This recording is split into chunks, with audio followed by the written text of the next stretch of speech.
BobbyFi with Eric Sheets. We're going to be talking through tonight's Thursday NBA slate. We've also got a showdown, be live later, talk about both a little bit. Kind of a funny showdown slate, so for NFL, but it'll be fun. And the time for me to recapture, I'm up a tiny bit this year, a little bit, but not still my worst year of all time by far. But we're ready to turn it around. Considering what just the overall sense I've been getting from you.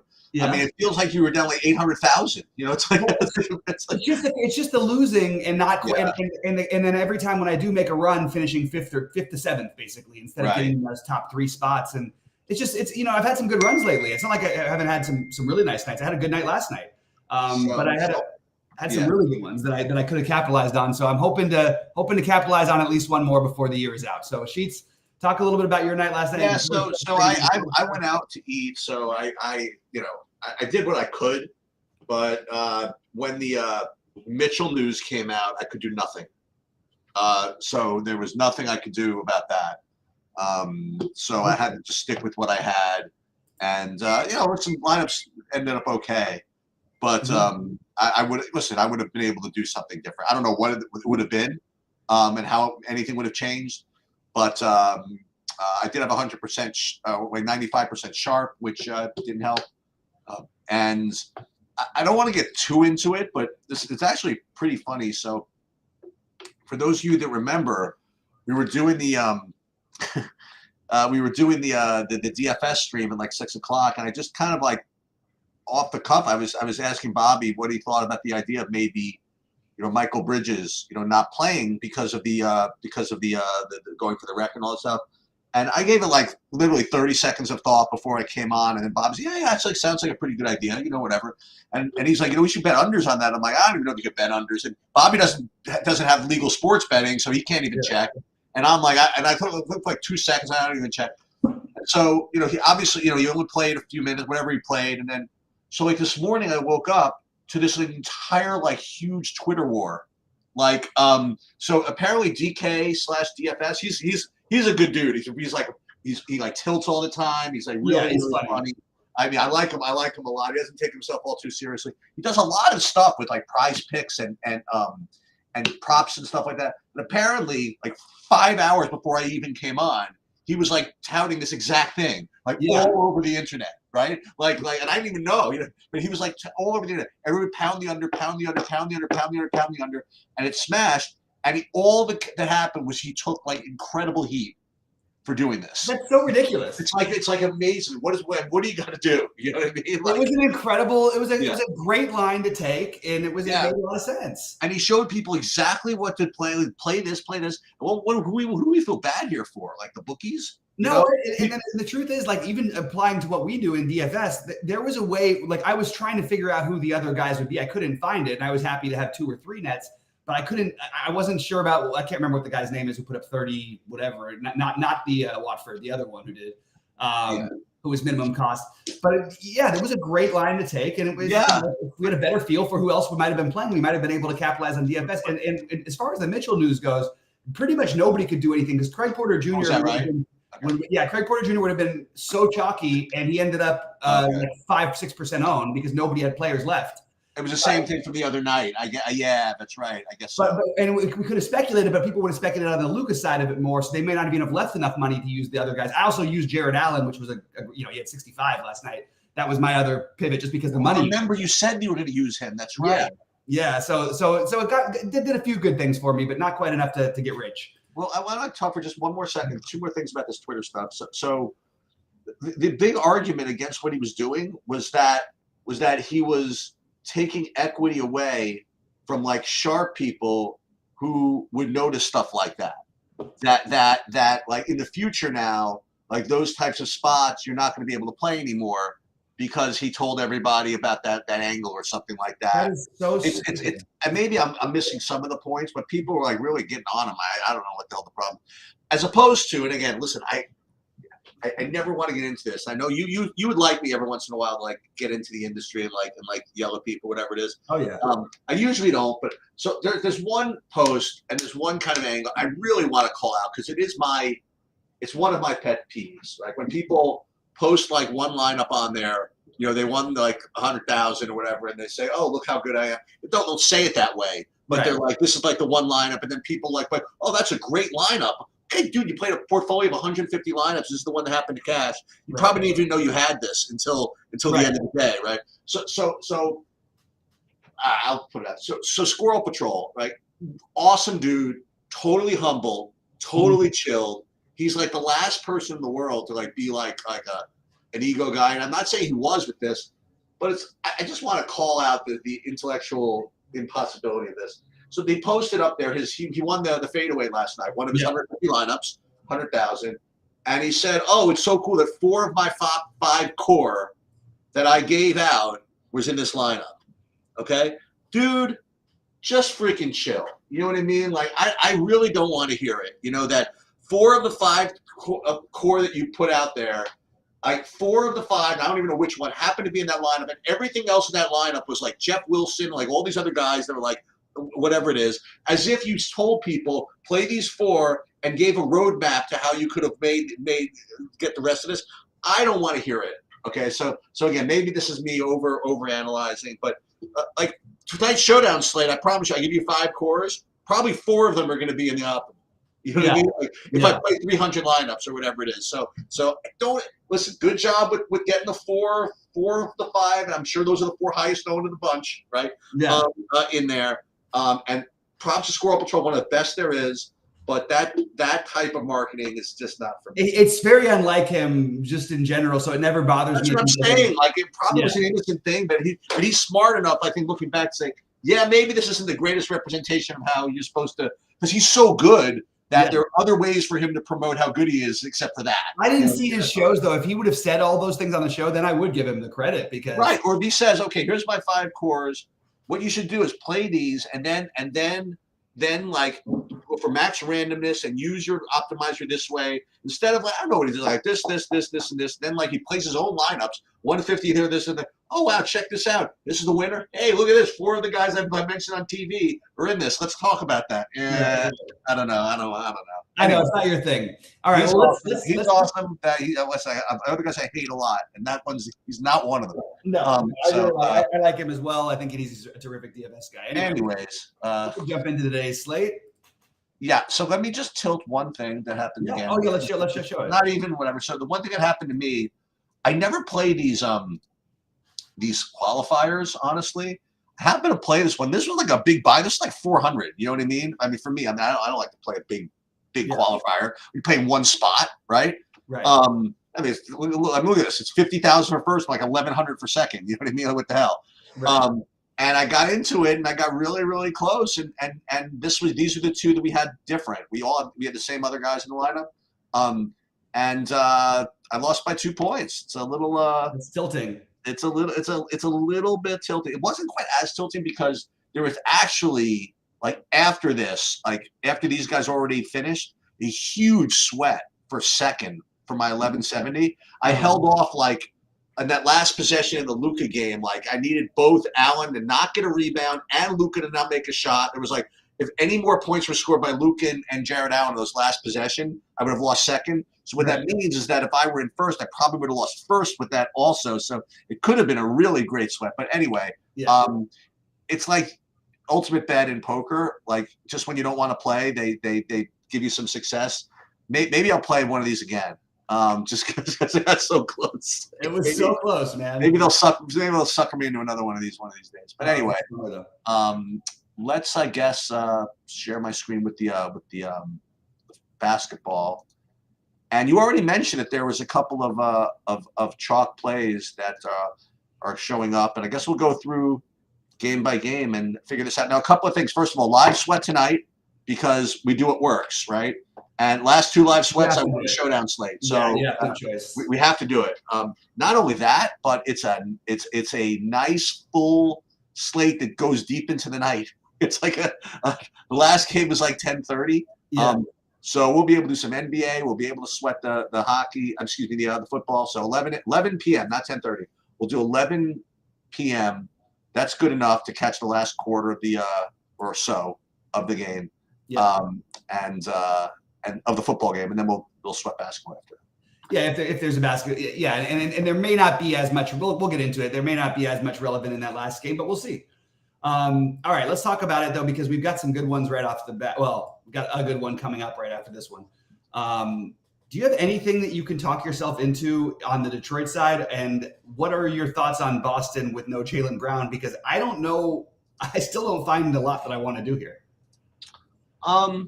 Yeah, my current projections are assuming him in, but even with him out, I can't see how anybody's going to get that much of a bump to make them competitive to some of the very good value that exists on today's slate. Actually, like I have to say, like we've had like a lot of slates with bad value. There are a couple of guys you can play today.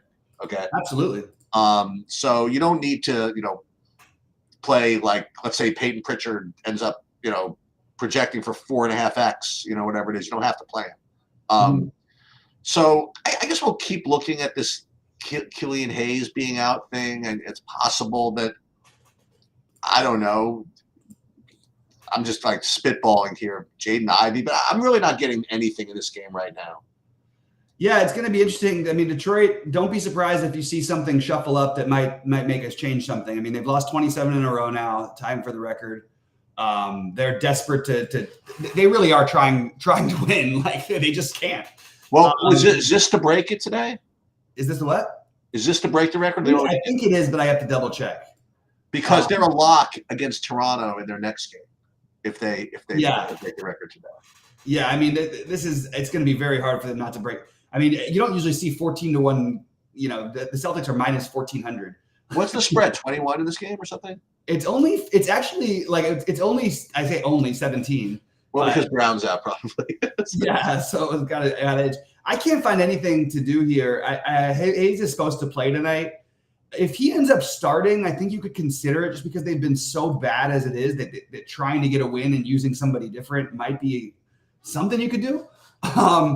Overall, I don't have a whole lot that I love here, and I'm totally open to everybody on Boston, and I just don't feel like any one of them stands out as being a lock play. I do think that the Porzingis thing, still a little tilted that I didn't play more of him on Christmas, but Porzingis and Derek White, along with Tatum, are all solid, but I just don't think I think there's other games I want to just focus a little bit more on than this one. Speaking of which, all right, Sheets.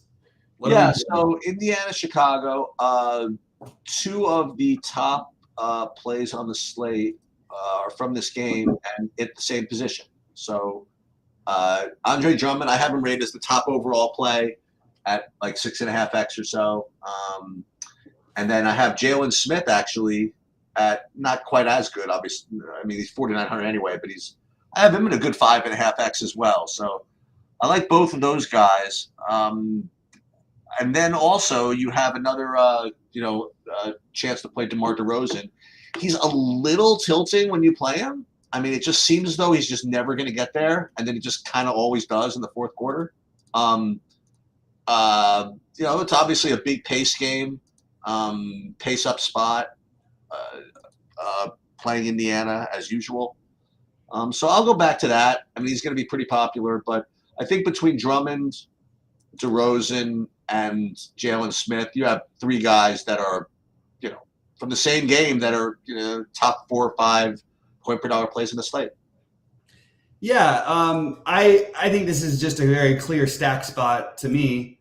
The Bulls, the way you get to them is usually from the outside. I love Halliburton tonight. I have not loved Halliburton for a while. We haven't seen those huge games. This is a spot where I definitely could talk myself into it. Yes, technically a difficult matchup between Caruso and Dosunmu, but they run that high screen and roll every time. It's not even a high screen and roll. It's just a high screen to free him up. So it's like you can't really count on anybody guarding him, and they'll just always shift him onto the other guys. I like Halliburton, so he's my number one. I am totally okay to go back to mixing in some either Nesmith or Mathurin. I know it hasn't been too optimistic lately with Mathurin, but I still believe that there's upside, and I'm just looking for extra pieces because I'm going to play a lot on the other side. I'm okay with Jalen Smith, but the other centers I like better. So I'm probably going to be on the outside looking in the same way I feel about Miles Turner, actually, which they should really give, Jalen Smith forward eligibility because it's kind of stupid that we have to play him as a center only. I would totally be playing him if he was a forward today. He's playing power forward, so I don't know why he's listed as a center only. Anyway, Turner is a reasonable one on the other side too. I will play all three, Drummond, DeRozan, and White in the same lineup even. I don't care. I think Kobe White has missed his last 15 threes. He's 6 for his last 40, and he's still putting up like 35 a game. And now you get the best matchup in basketball. I think Kobe White is a great play. I think I have it Drummond, then White, then DeRozan, and I have all three as really, really good plays. And I will also mix in some Patrick Williams. I'm not going to let one game where he let me down because Dosunmu, of course, Dosunmu was my killer in that because Dosunmu got all the run and they played small, and Dosunmu put up like 40 fantasy points or 37 or something. But I would have all these guys on your list if you're playing multiple entries. And my first look is playing Halliburton, potentially one of Matherin and Neesmith with Drummond, DeRozan, White, and one of Williams or Caruso on the other side. I really want to get after this game, and that's what I'm going to do. So I have no problem with the price on Drummond at 7,500, and I will be all over that game. A couple of other things. Just a little post-mortem on the Andrew Nembhard situation.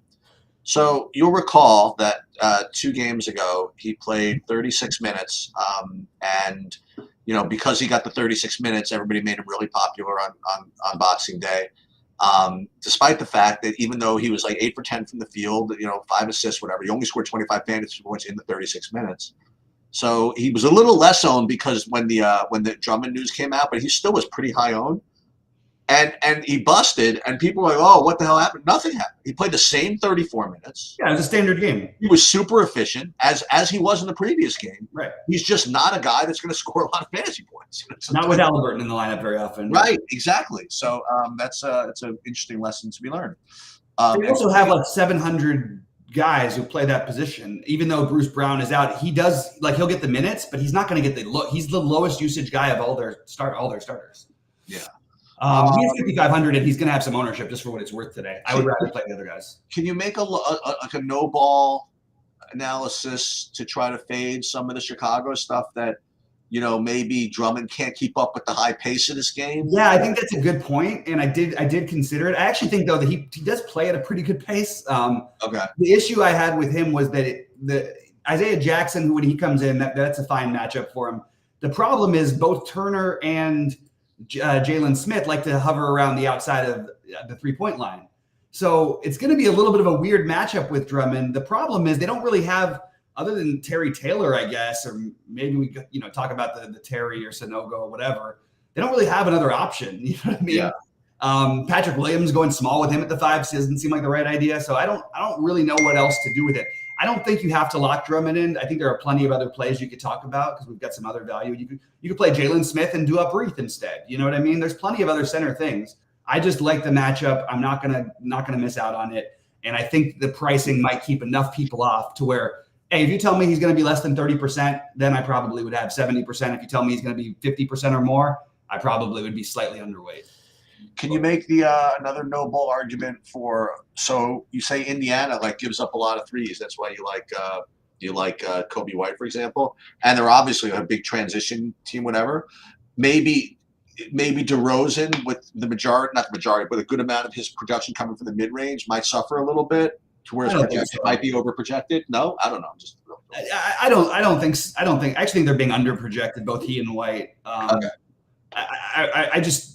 I know that DeRozan's had a couple of duddy more. I don't know, not just not great games, and his usage is not what it used to be. But I just think the matchup's too good, where I'm probably just going to suck it up and play these guys. But again, to press again, nothing from the idea that he's more of a from half court set mid range type of player as opposed to the type of production Indiana tends to give up. He's always it's a good point, but he does always play. He does play well in these matchups historically. Okay.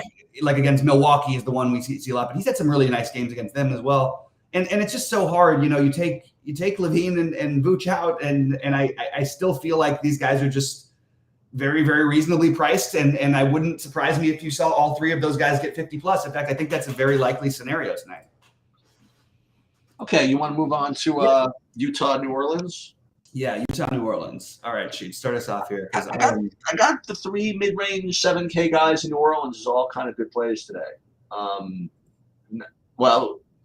Not for some reason, not so much McCollum, but Zion, Murray, and Ingram.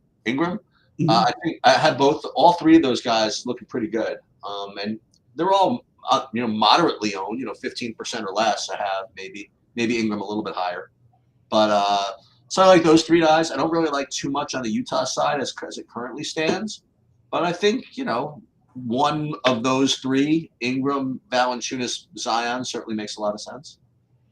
Yeah, I think that they all make enough sense, and my favorite one was one that you didn't mention. That's Trey Murphy. Oh, all right. So I think there's a lot of ways that he could have. First of all, he's been playing the minutes. I mean, if people really play Nembhard more than Trey Murphy at this price tag, and Trey Murphy has multiple position eligibility, then they're all just wrong. They're all just bad players, in my opinion. If you're going to make a priority to play Nembhard, because Nembhard's still looking at like 15, 20% ownership potentially, and Trey Murphy, who's 200 more, who has all the ceiling in the world, is playing the same amount of minutes as Nembhard now. Now he's got more to – well, no, he doesn't have more to fight with because Nembhard doesn't do anything. I know Murphy only put up 5x the last couple games or 4.5x or whatever. That guy has a monster ceiling and can put up 50 anytime.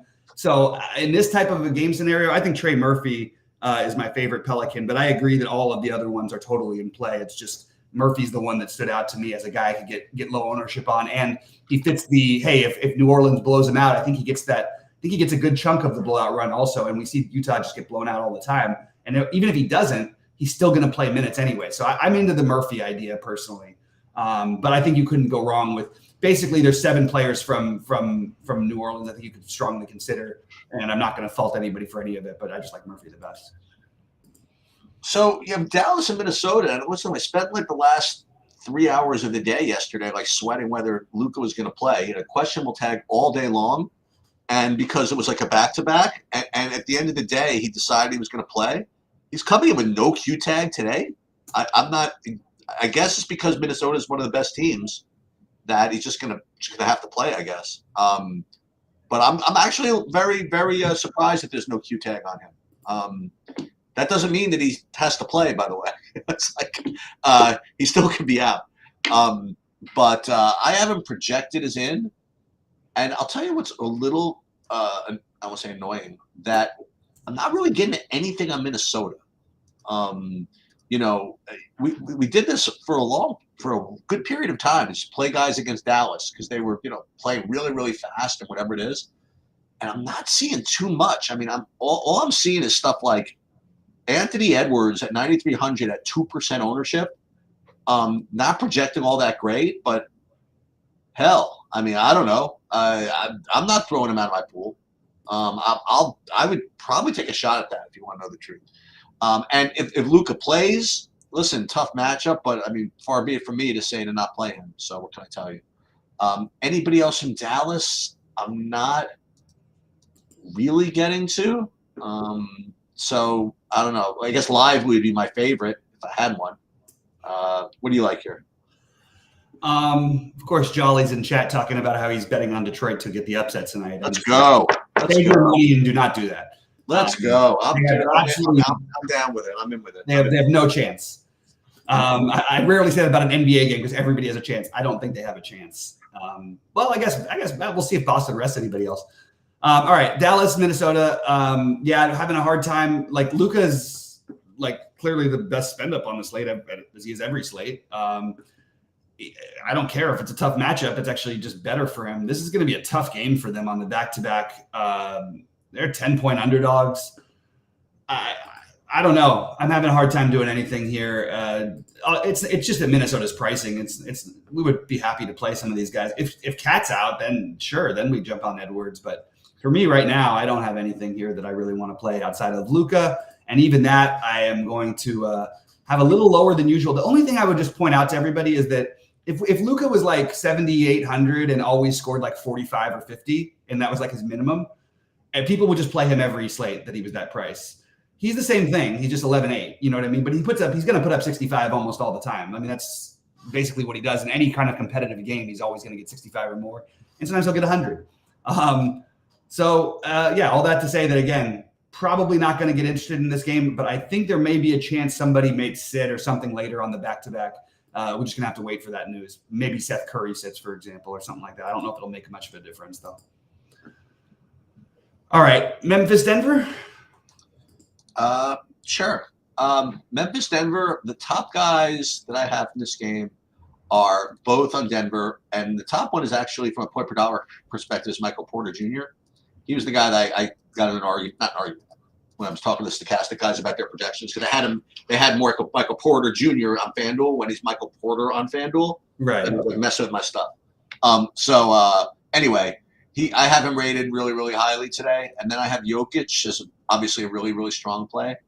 And with the value that we have today, I think you can get up to these guys if you want in general. So I think that if you want to play Luka, for example, you can do it. I think if you want to play Jokic, for example, you can do it.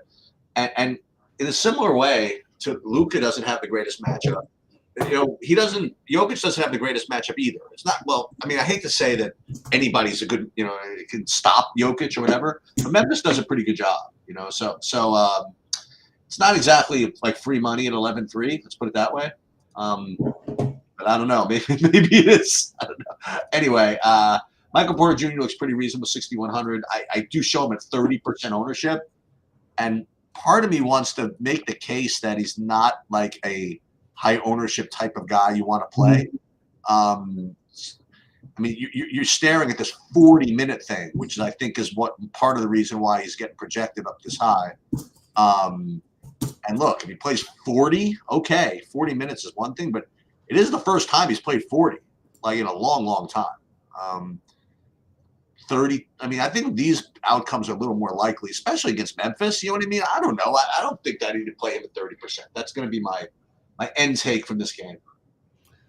Yeah, I'm confused. Jolly's saying that Luka's unlikely to play tonight. I want to see an actual thing. If you're just taking one guy speculated on, I agree. In my opinion, he's unlikely to play. But let me see if we can find any. Why? Why do you guys think this? Like because he was questionable all day yesterday. But he's out there trying to win an MVP and play every game. Okay. He's got as much motivation as we talked about. He's one of the best teams, right? So yeah, he's going against. Yeah, they're going against. They are a good team, though. That's what I'm saying. I mean, that's one of the reasons why he probably will play. That's what I'm saying. Oh, yeah. You're saying Dallas. I'm sorry, I misunderstood. Yeah, I don't know. I'm not gonna. I don't know if it's worth it to speculate all this right now, but I can't just go on a non anything. If he was going to sit, like that last night was the obvious spot to do it. But what really is like interesting is like there's with the no Q tag, like you mentioned. Just what I would say is be careful if you see a Q tag after shoot around this morning, because that's what might end up happening, and then I would be speculative. But at the moment, they're fighting to try and look, they're fighting to win games. That Dallas is a good team, and they're facing the team that's been the best team in the West. I think they're going to try and play. Vegas certainly thinks it because the spread is only 10. It would probably be 20 plus. It'd probably be 18 plus anyway if Luka wasn't playing. Yeah, all this to say, I really don't have so John Morant's questionable. That's the real interesting one to me over here. The only problem is I think that it just makes one play really simple. Marcus Smart, and then I think it makes Desmond Bane and Jaren Jackson back to decent tournament plays if he's out. If he plays, I think he's a very interesting contrarian play, and I think Marcus Smart is still in play as it is anyway. I'm interested to see what they do with the bigs here because they're going to have to use that minutes for Jokic. I'm probably just off of it. I think I'm probably going to be off this game. I just wanted to talk it through. Porter Jr., I agree with you about the not being a guy who you generally want to play at high ownership. And I like him for what it's worth in a vacuum, but I don't think there's any reason you have to play him at 30+% ownership. I do like Jamal Murray as well. But the guys who are interesting are the value ones, the value pieces to me, Peyton Watson and Justin Holiday. Peyton Watson would be the one that I would want to play. I don't really want to play Justin Holiday at 3,200, but it is a guy who could get minutes and likely will start. The other one is Strother. So I'm sort of just like considering all of these guys for value, and I just don't know which one I'm going to end up with. Probably the best is Watson, but I think I can talk myself into maybe playing a little Strother and a little Christian Braun as well. There's just so many guys to question, and one of them probably gets the variance of the extra Gordon minutes on their side. I just don't know which one. Watson is my first guess, but again, not surprised if it was Strother, Braun. They've got good players that they can bring in, so a little bit worried about it. Although I am probably going to use one of those pieces of value. So auditing this Luka thing. So just to keep up to what I was talking about, So there was Jason Kidd put out a okay. So there was a reporter that tweeted that he quoted Jason Kidd saying Luka Doncic was a long shot to play on Thursday, and then it seems as though, this is according to Rotogrounders, the reporter deleted the tweet. Okay, so that's where this speculation has come from. Oh, One of the guys does bring up an interesting point, is that the line is kind of indicating he might not play. I mean, it is minus 12. Did it just jump to 12? Because it was 8.5 literally when we started the show. Yeah, it's 12. Okay, so that's starting to be a little bit more speculative. Yeah. When do you happen to know when the tweet was from? I'm just basically stealing from the I just was wondering BRG Discord, but I can't find it. No. Yeah, if the tweet was like yesterday morning or yesterday or the day before, I don't know. But I think that does make it more. So if Luke is out, obviously we make this a Dallas slate again. We know what to do. You know what I mean? It's the same guys we've been. Well, I mean, the good thing is it'll be timely. You know what I mean? It's only one game before that, so that's true. Fair enough. The other thing, by the way, I guess one of the reasons why I forgot to mention why Michael Porter Jr. is showing up like this is that Aaron Gordon remains out. Yeah. With the dog bite. That's apparently what happened. He's kind of cutting his face from a dog bite. That seemed very, very strange. Who was it? Was it Andre Drummond or DeAndre? Who's out with like a lip or something like that, or eye? There was someone. Rashawn Holmes, I think. Who is it, you think? I think it might have been Rashawn Holmes a couple of years ago. You think so? But it was like a thing saying it was like injury, like, you know, it was like out personal. I was like out eye or like out lip. Yeah, but it was like somebody who was like got something stuck in their eye on the way from their car into the stadium or something weird like that. That happens. You know what I mean? It's just such a strange thing. But, you know, it's fair. Like if you lose one eye, it's kind of hard to play. It is all right. To play. What do you got? What do you got next as all the 10 p.m. games rattle around? Oh, first of all, by the way, just remember as a note, there's that block is 7:30 tonight, so we're gonna go live at 6:30 instead of 6. Just a programming note, so to speak. All right, so now all their talk about, you know, making these island games separate, it's not going to be today. So we have San Antonio against Portland. And here we go. I mean, now we're going to be continuing to play kind of center roulette here, and not even roulette. So apparently, the doo-wop is kind of the man. Right? He came off the bench for Moses Brown, and he showed out. You know, I don't know who's starting today. It's gonna be hard to. Well, it's not going to be hard. It's going to look kind of hard to fade him off of this stat line, you know, with 8 and out, whether he starts or not. So that's going to be, you know, and you talk about what's going to be going on late in the live sweat. I mean, someone's going to have this. Somebody's going to be relying on Reed. Probably a whole bunch of them, people. Part of me wants it's not 3K though. It's annoying. Part of me wants to be a pain in the ass and play Moses Brown. I don't think that's a pain in the ass. I think he's gonna be really popular too. Not if he doesn't start. Oh no, but I think everybody's expecting him to start. They won that game. Yeah, he started the second half even in that game, and he still. Yeah, he did. But Reed is just showing up as a really good play. What can I say? And the other guy who's showing up as a really good play. There's a couple of them here actually, man. You got Scoot Henderson showing up as a good play. You have, which is I don't remember the last time he ever got there, so we'll look at that. Jeremy Grant showing up as a reasonable play. He's been getting there a lot more, Scoot Henderson, by the way. What's that? He's been getting there a lot more, but also Shaden Sharp. Anthony Simons. I mean, I have to say, this looks like I think this is a pretty easy game. This is a very important game on this slate. Now, on the San Antonio side, you got Wembanyama is not on the injury report. He's expected to miss Friday, but he's expected to play today. So, I mean, I don't know. I mean, I've done worse than play this guy. What is he projecting? Why am I not? Let me see I something. kept him on that pretty tight 22 minutes limit. Remember the last Yeah, time? even with like knowing he's going to rest the next day, and I guess Yeah, so. I mean, yeah. yeah, I haven't projected 26 minutes, I suppose. So, yeah, all right. What else? What else from here? Let's see. You got nothing, I guess. So I really don't have anything from San Antonio, but I got all those guys from Portland, and I don't know, man. They say, does he say strict 22 minutes? Is that what they No, said? no, that was what they kept him to last time. That's what they kept him to. I mean, if I'm going to play a couple of Portlands, and I play Wembanyama, first of all, who's to say that 25 minutes or whatever isn't enough? All right. Right. Second of all, what if he plays him? I don't know. Anyway, I do like the Portland guys. Yeah, I wish this was like the $1 million site. I think there's a lot of different things you could do to get different. For me, the Portland guys, I have it Reith or Brown, like lock. Play one or the two in every lineup. Well, so now we're playing Drummond and Reith or Brown.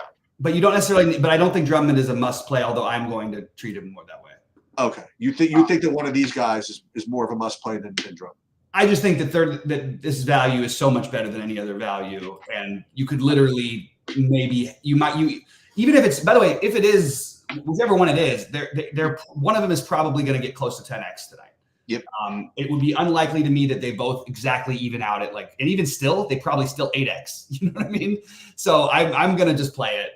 And that'll be, and then Drummond is my other center play, but I definitely, if you wanted to do Isaiah Jackson and do something weird, just pay down. I think that's fine too.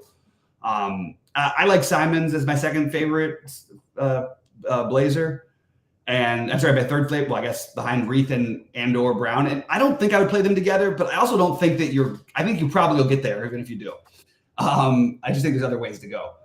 Jeremy Grant is. Now, I don't even know who's next for me because I don't want to play Thibault. I don't think you need that chalk on this slate, but it's okay because he's so cheap. I do like Scoot a little bit. Kamara, I think I'd prefer over Thibault.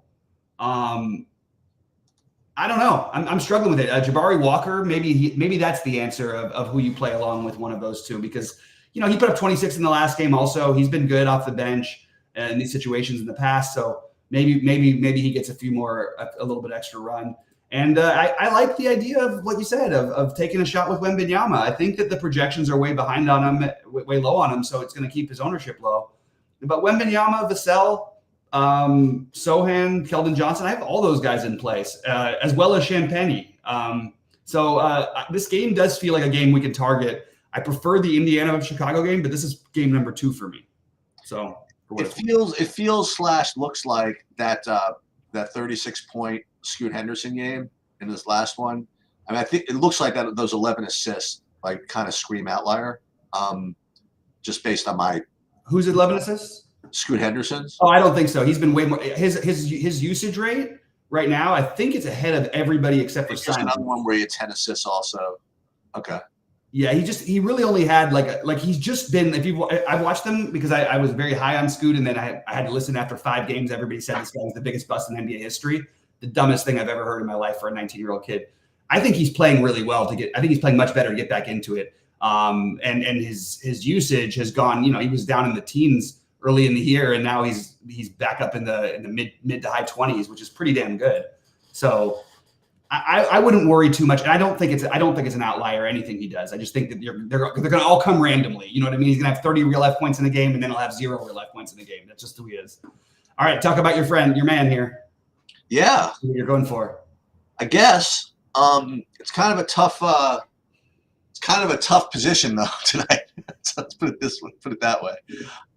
So Jackson Davis is, I mean, to me, like just a really good price at 4,800. Looney's been doing nothing, and Jackson Davis has been pretty active when he's been getting in the games. Last game we played, against Jokic, and he had 5 personal fouls. I don't know how the fouls were distributed. I'm not going to hold any performance against him for playing against Jokic or whatever. The game before that, 20-point game, he only played 17 minutes. I don't like that, obviously, but he was efficient when he was in there. And the 2 games before that, when he got over 20 minutes, I mean, look at that: 13 rebounds, 15 rebounds, whatever it is. Listen, not the greatest matchup against Bam either.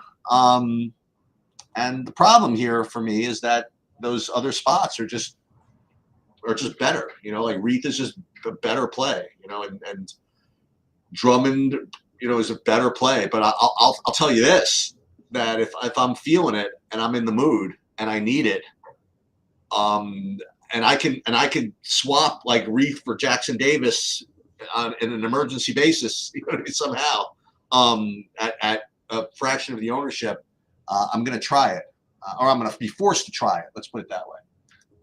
Other guys from this game, I'm not really seeing. Not really getting much of any of Miami. Not getting much of any of Golden State except for that guy. And it's pretty, I don't say speculative. You have just a big position problem here tonight.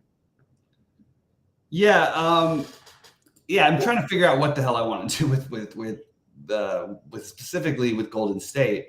Krasinski, maybe him. I don't know. Well, the weird part is, like, again, we have Chris Paul, always projects better, always has the better thing. And Chris Paul looks like he's going to be really popular, and no one's going to play Podziemski at the same, or Podziemski's going to look like 1/4 the ownership at the same price.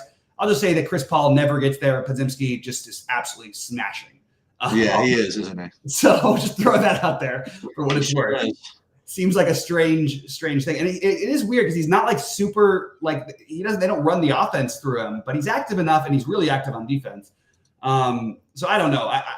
My guess is I probably just don't play the Warriors unless we have Butler questionable, Lowry questionable, and Duncan Robinson all questionable. Oh, goodness gracious. And any of that. So this is the argument for stacking San Antonio, Portland too, is you can play all the other stuff then. You know what I mean? If that game goes. If you have 5 players in the later games, there's a lot of shifting and stuff you could do depending on this Heat news. And then there's always the news we don't know yet. Maybe Wembanyama does get a minutes limit. Maybe you get a different starting lineup for a Portland team. We've seen this happen pretty much every night. So that's the argument for delaying is to play some of this stuff. But as of right now, nobody who stands out to me if everybody's healthy in this game. I think one of Chris Paul or Podziemski are totally legit good plays. I would lean Podziemski myself. That's probably where I stand. Yeah, maybe you're right. One of these days, Curry's going to get hot again and start making shots, but I just don't think I'm going to do it yet. I think that, I mean, I'm looking at Anthony Davis here in this last game. I'm trying to compare them. Like, they're obviously different players, but they're the same price as Halliburton. Honestly, I honestly don't know which one I like more. I know you like Halliburton. We talked about. Well, Halliburton, that's partly because I'm doing a game. I would be game stacking. If I wanted to play all 3 guys from the Bulls, I'm not going to run it. Yeah, that's a good idea. But I do like Davis, and I do like LeBron tonight. They're inexpensive enough. I don't really. The only guy I like on Charlotte is again Nick Richards, but there's no way I'm getting him at that position tonight. I guess you could play Rozier. I mean, yeah, sure, why not? Like, I think if you could play Davis or LeBron, I think you could play Rozier. So that's my opinion on this game. Yeah, I will go back to one of the pieces I got right the other day. I'm okay with the Cody Martin value because that's right, you called that. I forgot about that. We don't know if Brandon Miller is going to play for sure. I don't love it anyway. I'm just throwing it out there. It's an additional 3,800 guy you could play with the value at center. I think Brandon Miller and Terry Rozier are both totally fine. I like the idea of Rozier. I just think that there's better plays on the slate better games that I want to stack, like the Portland, San Antonio, and the Bulls and Indy. But certainly Rozier, is going to have to, he'll do his thing trying to keep him in there. I don't really know why he doesn't project a little bit better. Partly there's always a blowout risk, and he missed a ton of shots the last 2 games. I mean, I think he's shooting 20. What was he shooting? About 35% from the floor the last couple games. When he misses shots, he's rough, but he also can put up 60s. So yeah, I'm in on the Rozier, and if I had to pick one of Anthony Davis or LeBron, it would be Anthony Davis. And nobody else I'm getting to on the Lakers tonight. If we were desperate for value, we wanted to get creative, I would maybe throw out Jared Vanderbilt as a 4K play at his forward eligibility, but not all that exciting. Okay, so for me, I'll just sum up what I've got as I have Indy and Chicago and San Antonio, Portland as the main stuff here. I like the idea of getting to one of the Pelicans in a great matchup. I think Murphy is my favorite. I like the again. I like all of the Bulls so much that it sort of forced me into that indie build. But I might shift it and minimize a little bit in that game to play a little bit of Portland, San Antonio. What are the builds giving you? Yep, not a surprise here. I just ran this 100% Drummond, 98% Reith, and then DeRozan next, and then the Scoot 78%, which I'm not doing. I know you're not going to. And then there's Porter, Justin Holiday showing up right now. Yeah, that's what I mentioned him. He and because that's Peyton Watson, like you said. Yeah, he's projected to start Holiday. I would rather play Watson for what it's worth. Yeah, and then most of the other guys we mentioned. Przinski, we mentioned him. We didn't really talk to. I don't know if you talked about Jamal Murray. Jabari Walker from that Portland game showing up a little bit, but it's Drummond and Reith. That's the if you want to play anything except for those two guys, you're getting different. Mm-hmm. And obviously DeRozan I think is going to be pretty popular as well. Just based on this, people are they're forgetting about Kobe White here in a way that I think is just totally a mistake by the projection systems. Yeah, or something, because for some reason no one's playing him, and he's higher usage than DeRozan. He's actually been better fantasy wise, except for he's had, like I said, 4 horrible shooting games, or 3 of the 4 games were horrible shooting games. I don't know. I just want to throw that out there. And just so you know, this run here does not account for Jaylen Brown being out. So if there's anything that would show up as a huge play from Boston, this is not reflecting. I can't imagine that, especially with an 18-point spread or whatever. Yeah, that's going to affect anything all that much. But just to let you guys know, I think that I'm just looking at it because there's other value later in the day. I think Sam Hauser is the one who everyone's going to play. They usually do, right? Yeah. So and I'm okay with fading that in the hopes of later stuff. And I think some people will play Pritchard as well. I actually like Pritchard a little bit. I don't know about better than Hauser, but I can see a path where Pritchard ends up with like 35 more than I can see a path for Pritchard to end up with 35. I'm sorry, more than I can see a path for Hauser too. All right. We're going to do a football show next. Yep. And that's it.